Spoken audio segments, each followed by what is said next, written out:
Good evening to those who are coming into the room.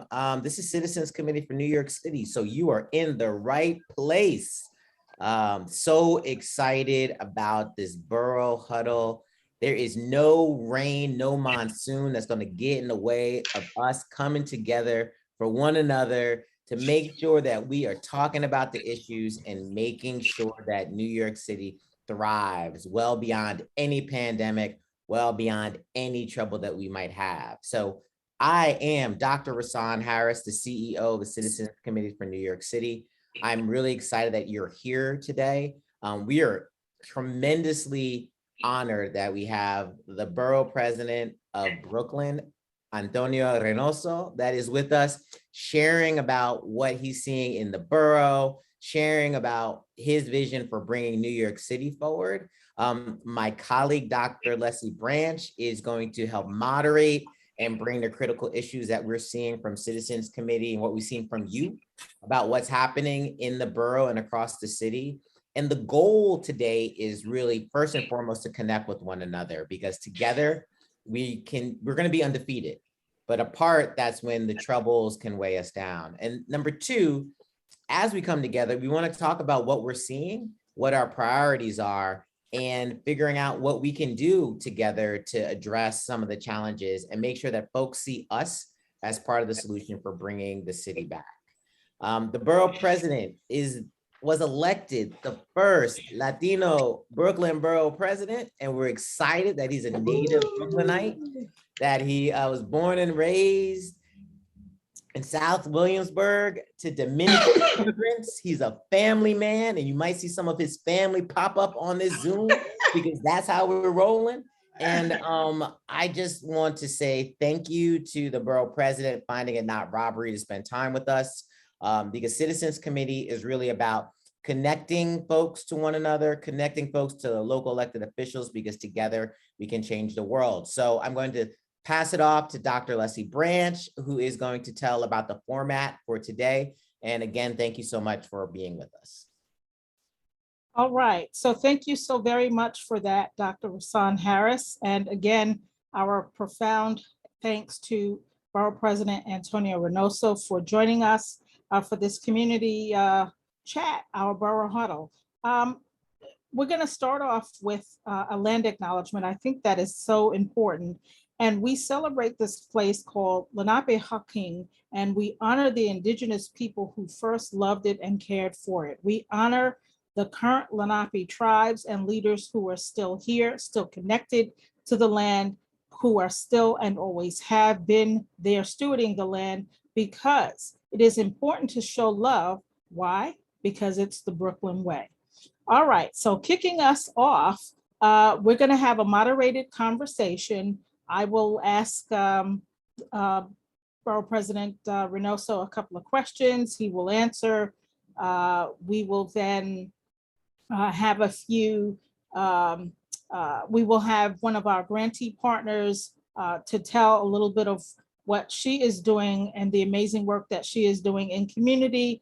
And then we have 3 pre-screened questions that we have solicited from folks doing amazing work in Brooklyn to put to the borough president. And then if there is time remaining, we will address questions that are placed in the chat. So if you're ready to roll, let's get this thing moving.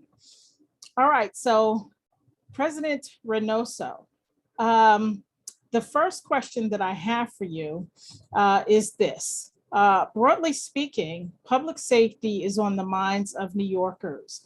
And there are 5 pillars to public safety, and they include economic and food security, education and community, housing and physical environment, physical and mental health, and stability and safety. And when we intake applications for our grant programs, we take notice of quality of life issues that each borough has indicated. And Brooklynites have indicated to us that the top 3 quality of life concerns for them are affordable housing at 24, almost 25%, education, at almost 17%, and public safety also at 17%.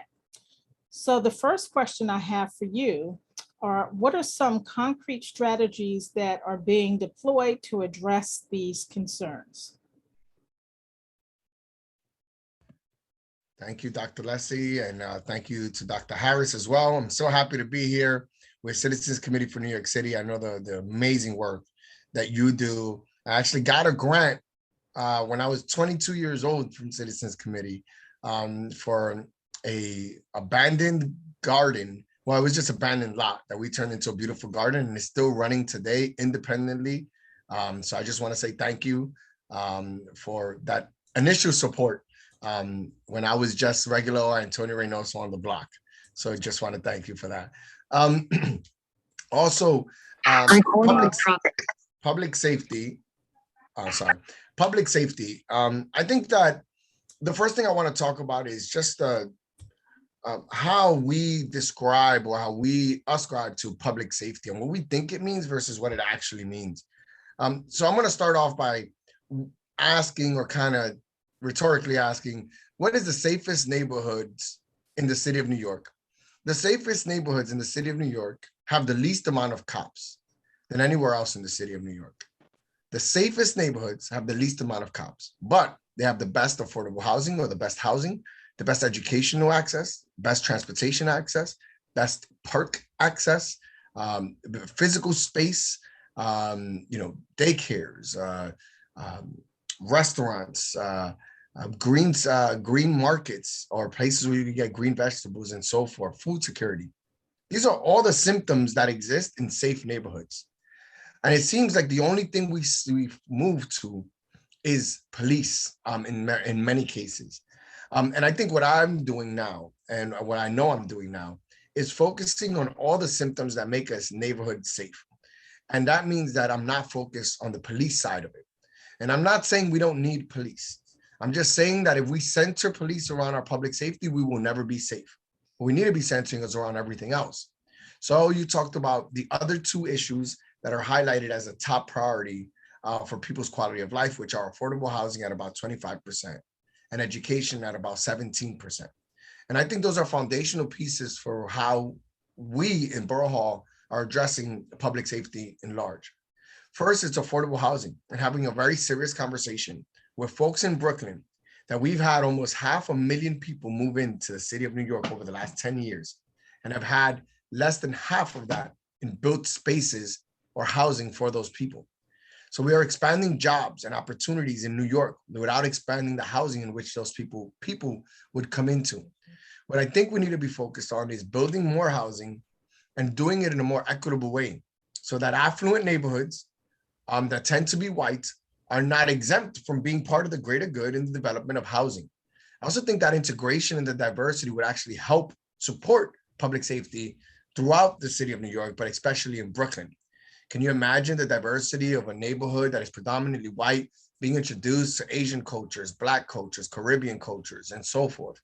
Also, a diversity of perspectives in education. Because now we talk about education, which is the second component of this public safety conversation, Dr. Leslie. And education right now is not diverse. We're in the most segregated city, education-wise, in the entire country. And why is that? Is because our housing is segregated.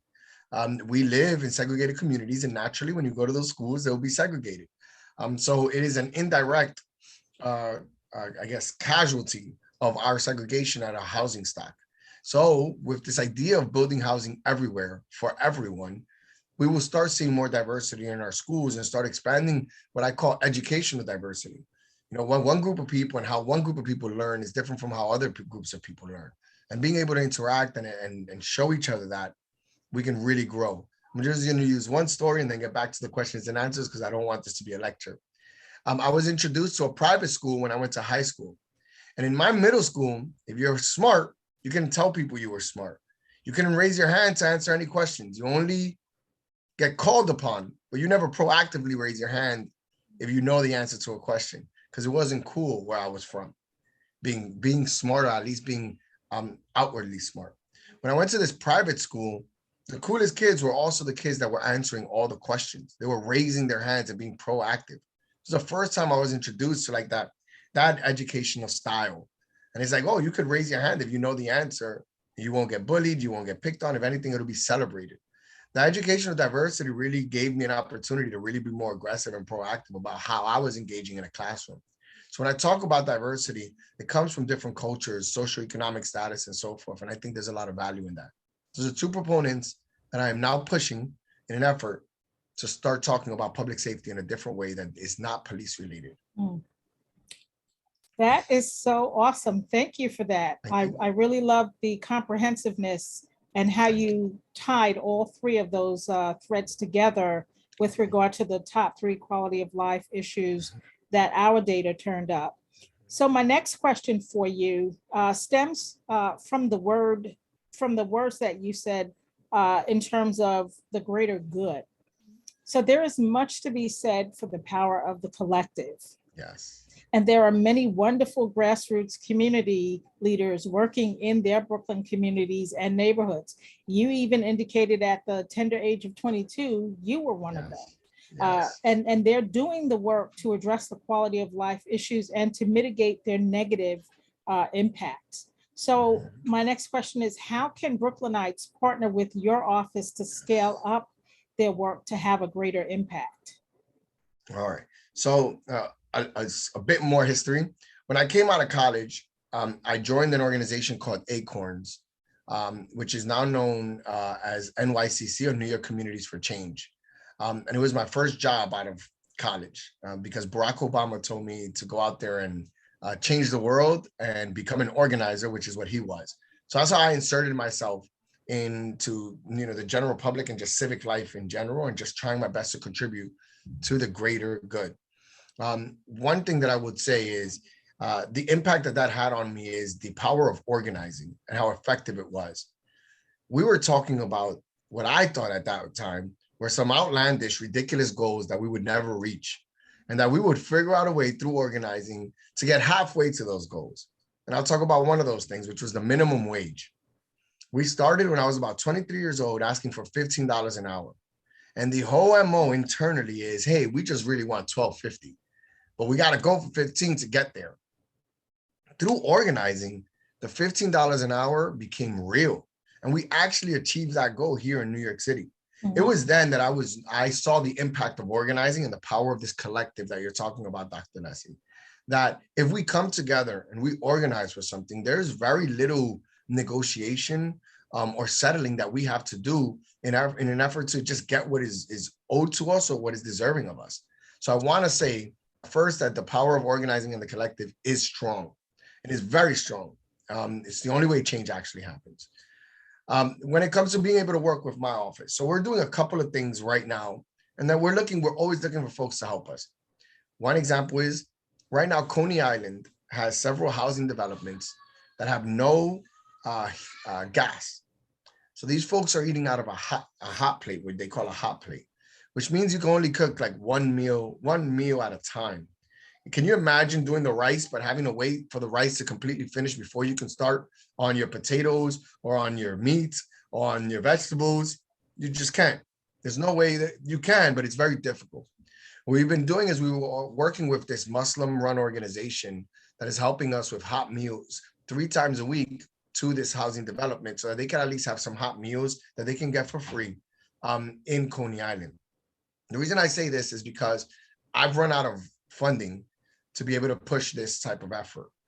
And what we really need is not necessarily money, but it's manpower, it's people power. So I have a lot of opportunities and moments of this nature that I would be able to connect people with so we can start affecting change as a community and helping each other out.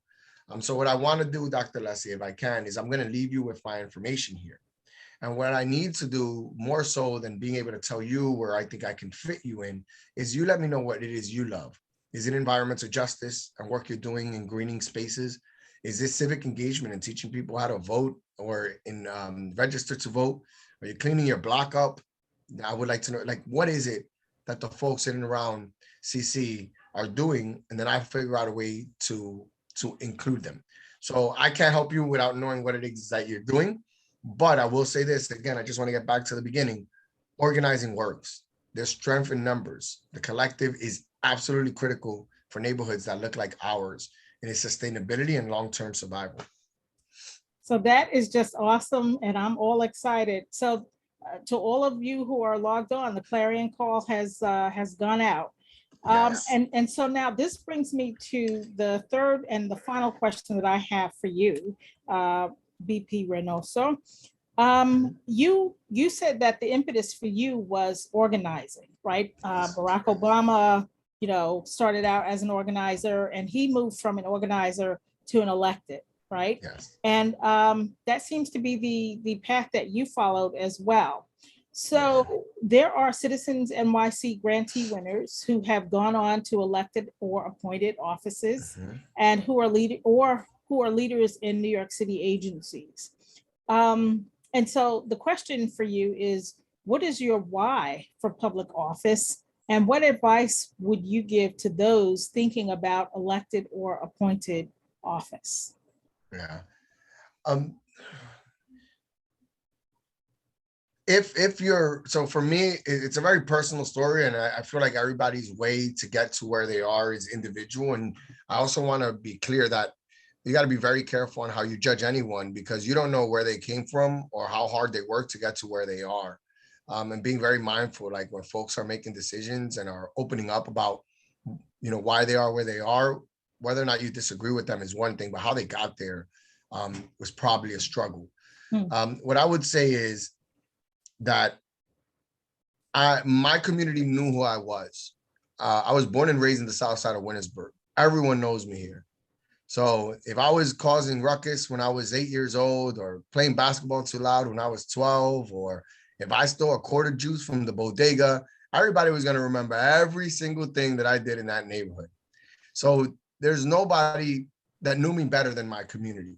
And I spent 8 years after college taking care of my community, focused, in gardens, every single, what I call the Doña Conchitas of the world, which are the elderly in our community that needed assistance with groceries, that needed assistance with housing, that needed me to open their mail and read it. Their folks gave me mail that was unopened, and I had to open them and read them to them. And sometimes good news, sometimes bad news, sometimes just trash.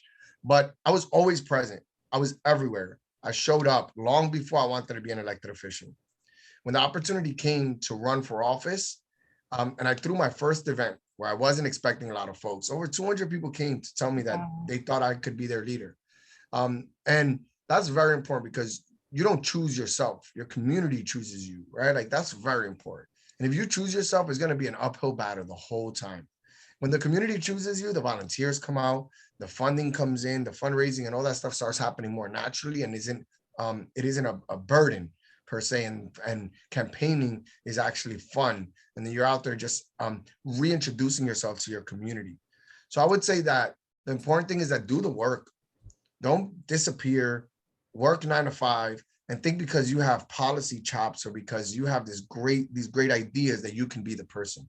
It takes actual physical work. Be in your neighborhood, clean up a park, go to the community board meetings and ask questions, help people that need help, find out where the biggest holes are, the place where the people that have the least voices, where are they? And talk to them. So what I would say is invest in your communities. What we can't do is, again, people that are like, and I am very book smart. I'm a big nerd. I took political science was my major. So I get it. But you got to apply that. You can't just read it in a book and then think you could run because you're the smartest person in the room. You got to read it in a book and see how you can apply that to affect meaningful change for the people that need your help the most. And I was able to do that in 8 years and got elected. So I would just say that if you want to get into this and you're not out there being a part of a block association, you're not part of a tenant association, you're not part of a garden, you're not doing some local work, then I would just say maybe this isn't for you. And then after that, I would just say, once you're in, just stay loyal to your people. I've expended significant political capital to just be me. And because of it, my people have rewarded me, and now I'm the Brooklyn Borough President. I voted against the budget, one of only 7 people that did it twice. I stand against, I stand for police reform constantly. I fought for waste equity and making sure that poor people don't have trash trucks running up and down disproportionately. Right. I fought for tenants, and I did it all against like big power, and none of it mattered because the people saw right through it and elected me as borough president. So it's like, stay true to your core and who you are, and people will always reward you. Well, that is amazing, right? And so the takeaway is show up, Show right? up. Show up Yes. in community because they will remember. And now, And as Dr. we- Leslie, Yes. Doctor, I just want to say if you're on this call, you're already halfway there, right? Like, you've done something, you've requested funding or are part of Citizens Committee one way or another to contribute to the greater good of the community. So if you're on this call, you're already on your path there, right? And it's just maintaining that and staying on top of it. The folks in here are already off on the ground floor. So I think this is actually a very positive thing. Whoever's here is already 2 steps ahead of where I was when I started.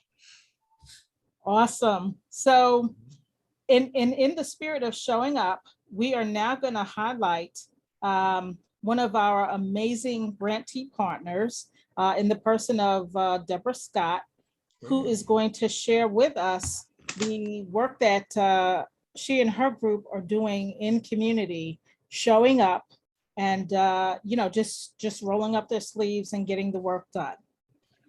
Yes, good evening. Welcome, Borough President. It's great to see you.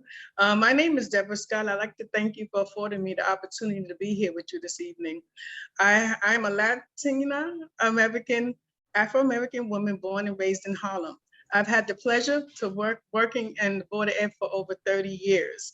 Although University Heights Educational and Cultural Development Community Center is a nonprofit incorporation and was born in the Bronx, we are currently in Brooklyn, where we are doing our works now. I have had the pleasure of working with 45 with the Beacon Theater with Mr. Melendez and doing the same community works that I've done in the Bronx, but this time we expanded with our annual coats distribution from New York Cares. I have an annual prom that I give our prom dresses. We do everything from food. We have youth culinary art program where we teach, youth the importance of their interest in cooking. He was so open and so caring and so interested in the work that I've done. He allowed me to use his space. Also, currently, I am a co-locator out of Brooklyn Community Service in Brownsville, where I did my programming as well. We did youth programming and other after-school programs for children. And currently, though, we are facing a lot of challenges with the youth who from 12 to 19, they are at risk. They are vandalizing our buildings, they are harassing our elderly, and they are bullying each other, and it has become a real problem.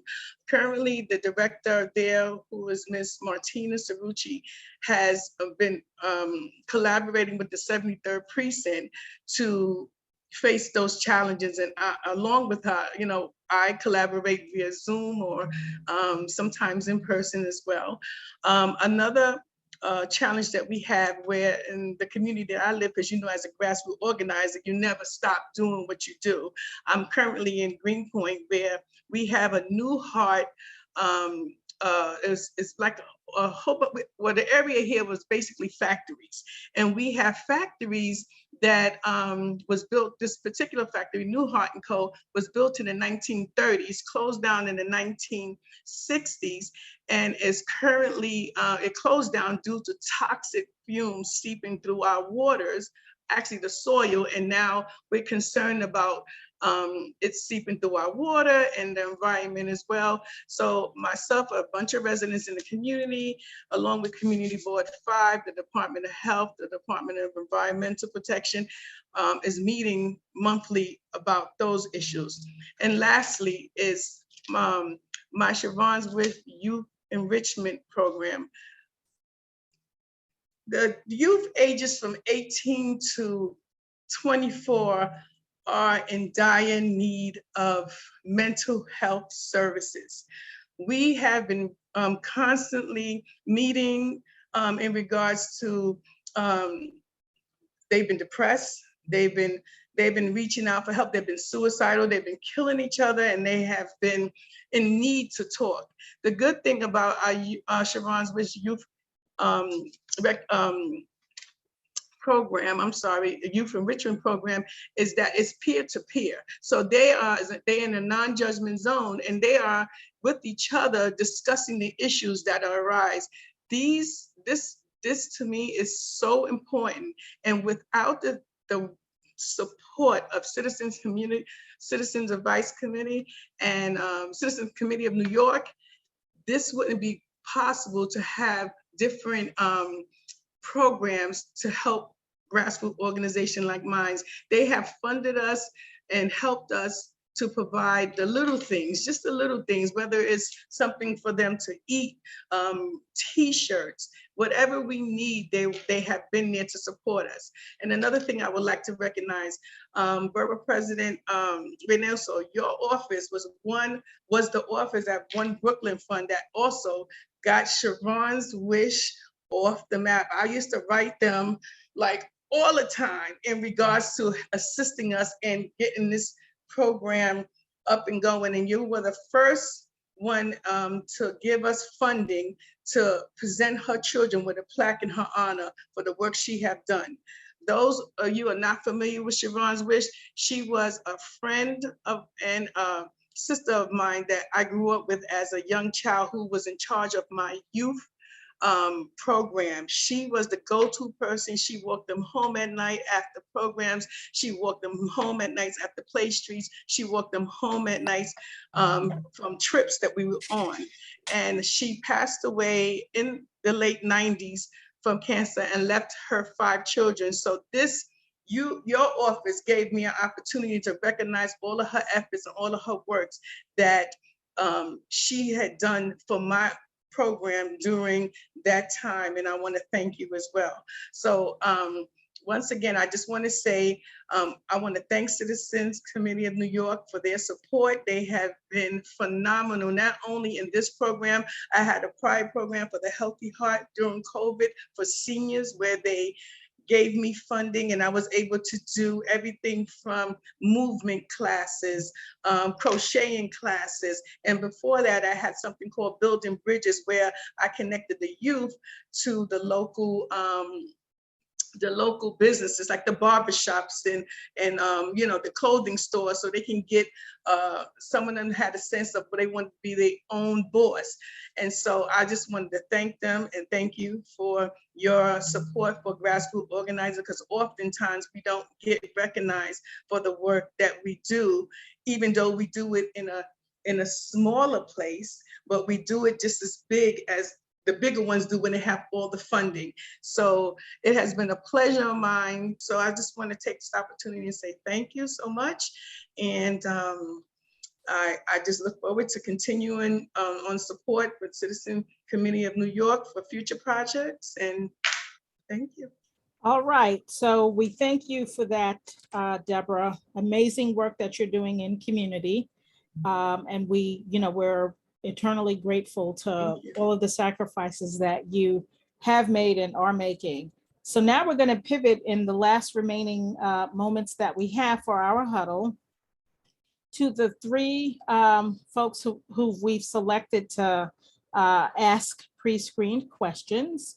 And if we can bring up Jay Rumel Parkin of Help NYC to ask his one question. And we're asking our folks who we're spotlighting to, 2 minutes minimum. And then, Mr. Borough President, please respond. We just want to be respectful of folks' time. This is family and home time. And, we are grateful that you are spending some of it with us. Hey everyone, I'm Rue, and Thank you, President Reynoso, for being here tonight and really getting involved with the great work that Citizens Committee does do. I'm Rue Parkin. I'm the founder, chair, and executive director of an organization called HEP NYC, and we advocate for and help people connect to low barrier services in their communities. We are citywide, and you can find more information at helpnyc.info. My question for you tonight is, what resources are readily available through the Brooklyn Borough President's office to address food insecurity? Thank you, Rue, for everything you do with Help NYC, and to Ms. Deborah Scott, amazing work. Continue that work. I don't know when you find time to rest through all those things that you're doing, but we really appreciate you. When it comes to food security, and I'm going to talk about, I guess, reactive and proactive work that we're trying to do, Rue. So there are two items that the Deputy Borough President is going to be heading, and it's one of them is gun violence or anti-gun violence work, and the other one is food security work. We're trying to figure out a way to go to the places that have the highest food insecurity and close the gap, all right, which is what I think a lot of us are doing, and it's been very difficult. So we're going to start with what we're doing with East New York and East New York Farms, which is a beautiful not-for-profit who has a very large lot. I want to say is 100 by 100 lot, and they're providing green food to hundreds of people. I think once a week right now, and this is their booming season, and we're trying to figure out a way to expand those services. So what we're doing is we're having a conversation with all of our local farms, including the ones in Red Hook, in North Brooklyn, in Central Brooklyn, and figuring out a way that we can build out a network and bring people that need food security access. I mean, that's a very local and sustainable, and believe it or not, unsustainable way to try to really attach people to healthy foods. These spaces are rare, are extremely limited. Some are contaminated, and most of them are not owned by the people that are doing work in them. So from one day to the next, they could become something different, an apartment building and so forth. The city of New York, during the crisis, closed a food security gap that they didn't know existed in a very meaningful way by literally just feeding anyone that needed, giving people food that needed food. What we should have done is never closed or pegged or removed the amount of funding that was available to the general public during the pandemic for food access. Just because the pandemic stopped doesn't mean that the access issues stop. So I'm part of a coalition right now that is fighting for the city of New York to reinstate pre-pandemic or pandemic level funding for food security in an effort to bring down our food security or our food insecurity rate in the city of New York. And that's more of a reactive thing, Rue.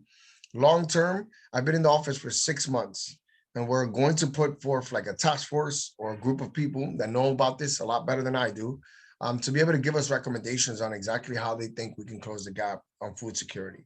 So what I would say is I put my email on the messages here, and I'm going to put it one more time for the folks that didn't see it. If you can and want to either be a part of a task force or have some ideas about how we can address the food security issue, please write to that email. I'll say this: I am not too proud to say that I don't know everything. I can actually tell you that I don't know a lot about a lot, but I love building coalitions and surrounding myself with people that do know what they're doing. And what we do have is resources in the city in the Borough Hall, whether it's access to the physical space that we have at Borough Hall, funding through capital, or funding through expense. So when the time comes and we're building out our policy platform for food security, if anyone wants to get involved, please write to Ask Reynoso, and we'll keep you posted on opportunities to engage. That is so awesome. Thank you so much. And Ruth, thanks so much for your question. Next up, we have Jen Chen of Brooklyn Fam, who has a question for you, President Reynoso. Yes. Hi. It's such an honor to be here. Thank you, President Reynoso. Thank you, Citizens NYC. I have our little logo stickers. Nice. We're Brooklyn Fam. I'm Jen Chen. I'm the founder and board chair. We're a community building arts nonprofit founded last year in the midst of escalating social tensions, physical, emotional isolation, and that acute need for empathic connection. Our mission is to connect communities to the universal power of the arts through family-friendly, culturally diverse, interactive, that's really important for us, always interactive arts events, collaborative public art projects, and sustained partnerships. Our vision is a community where difference draws us together. So I really appreciate the comments you made at the top of the call about segregation and the challenges of segregation and your initiatives in housing and other areas to address that.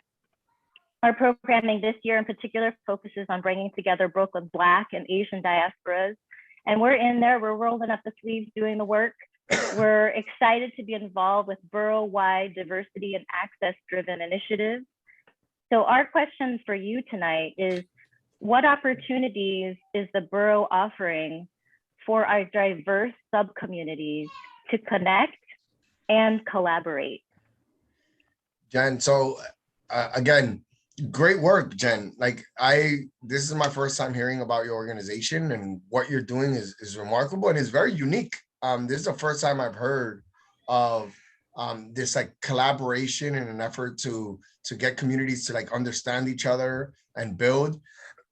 I think it's great considering the amount of anti-Semitism and the Asian hate and just the hate crimes that are existing in the borough. The best way to handle that is through education. I apologize, I'm coughing. The best way to deal with it is through education and collaboration. We're actually, Jen, working with some Hasidic Jewish rabbis to go into these mostly predominantly Latino school and talk to them about who they are. And with just basic information and education, folks that are, that who a Hasidic Jewish person is because of what they wear and what they look like. The same thing with the Asian community. And it's just being able to bring people together and have that conversation through arts, I think is very smart. So what I would say, Jen, what we're doing right now is just promoting individual cultures. So, we're throwing the Jamaican flag raising is happening in like 2 weeks because there's 60 years of independence. We just had the Haitian flag raising. We're doing Labor Day is coming. We did our women's events and so forth. We're individually highlighting the diversity and the greatness of the cultures of Brooklyn. But what we're not doing is necessarily doing any cross collaboration just yet. But now you got me thinking, and I don't want to overcommit here, but would love to talk to your organization about some opportunities that we might have, not only with this idea with the Jewish rabbis or with the rabbis, but with other parts of the communities that we could connect with. And it just speaks to like the unique work that you're doing, right? It's something that is just not being done at a mass scale. And that individualization and the work that you're doing is valuable. So what I would say again is we're doing a bunch of diversity work, but we're not doing like cross collaboration and having different cultures necessarily come together. And when they do come together, it's like all the Caribbean islands, for example, but not necessarily folks that are coming from, two completely different parts of the world, or with two cultures that are very distinct. So very looking forward to collaborating with you too. There are opportunities. I am the chief promoter of Brooklyn. So we throw a lot of parties and a lot of events. And to be able to use those more productively and bringing people together would be awesome. So please write to us, and we'd love to work with BK Fam in the near future. Thank you. My background is as an educator, actually. I'm a career educator, and a number of our volunteers are as well. And we're very passionate about the curriculum design, very passionate about education. But what we have seen is when people don't have those relationships, you don't have people in your lives where you connect across those conventional divides. Yeah. We're not building those relationships organically, those understandings, conflict resolution, all that. So thank you so much. I'm looking forward to working together. I appreciate that, Jen. Thank you so much. All right. And the final question, but Mr. Borough President, I definitely want to pause a moment. Do you need to take a sip of water? No, I'm like locked in. I can't get out of this room or the kids are gonna attack me. So I gotta ride it out here. Okay, yes. All right. So then the final question as we round the bend is from Jonathan Berman of Brook Brokers. Jonathan. Hi, my name is Jonathan Berman from Brook Brokers. I am a commercial real estate agent, and we focus on exclusively on Brooklyn. Thank you very much, Borough President Reynoso, and again, thank you very much, Dr. Leslie. My question is this. Brooklyn has tens of miles of waterfront, probably close to over 130 miles, actually. And it's really a very valuable asset. The shore is in most places too shallow for medium and large cargo boats. Is there any thought put into developing the waterfront for tourism, putting it to good use in that sense? Is there any consideration maybe of deepening the water in certain areas where boats would come in? Obviously, it all creates jobs and benefits the community. Yeah. So thank you for the question, Jonathan. This is a great question. So look, and I guess we're going to get into policy, and I guess it won't be a discussion. So I'm just going to say how I feel, but I'm open to people opinions and whatever it is that they want or have to say. I'll give one example, Jonathan. The BQE, it needs a complete retooling. I personally am not happy with the fact that, Robert Moses used his power and influence to make a terrible decision, and that we have to deal with the repercussions of, bad power management. But what we're looking to do with the BQE is have a conversation on whether or not we want it to exist at all, and whether or not having trucks moving through it is the most efficient or productive way to use that corridor. There are now countries and new modes of thinking that speak to using our waterways as a primary means of freight transportation. So just think about the BQE not having any trucks because everything is moving through the waterways here in New York. And in order to do that, there's a lot of investments that need to happen on our bulkheads and in and around our shorelines in New York City. But that conversation is happening.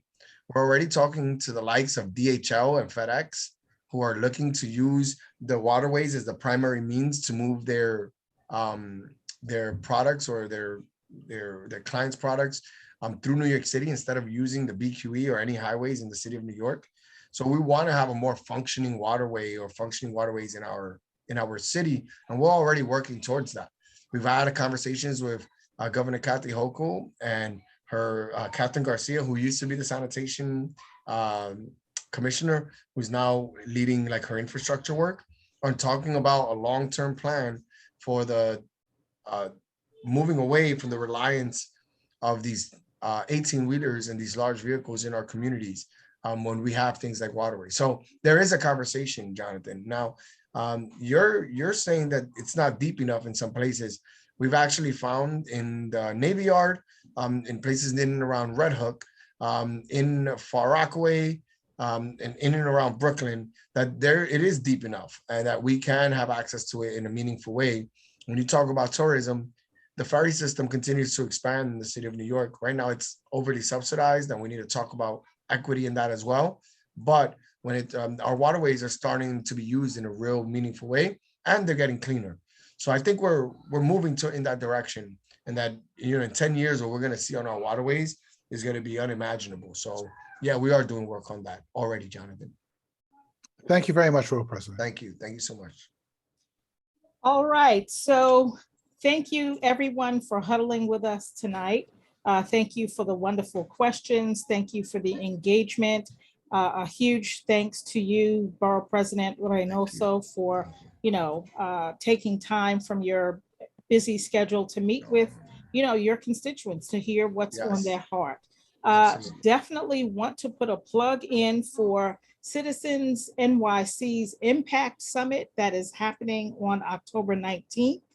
It is our second summit. It will be a hybrid summit if all goes well with COVID numbers and the like. And so keep your eyes on our website, www.citizensnyc.org, for updates on the arrangements for the Impact Summit. We're going to be bringing together electeds, appointeds, community leaders such as yourselves and citizen staff and everyone and anyone who wants to huddle, because it is our view that showing up, as the borough president said, is probably half of the battle. And what we plan to do is talk about how we can have a meaningful impact on some of the quality of life issues that New York City is facing. New York City, hands down, is the #1 city in the whole wide world, and we want to keep it that way, but it depends on each and every one of us. So again, on behalf of our CEO, Dr. Rasan Harris, a profound and a huge thanks to all of you who have taken time out of your busy schedules to huddle with us, because showing love is the Brooklyn way.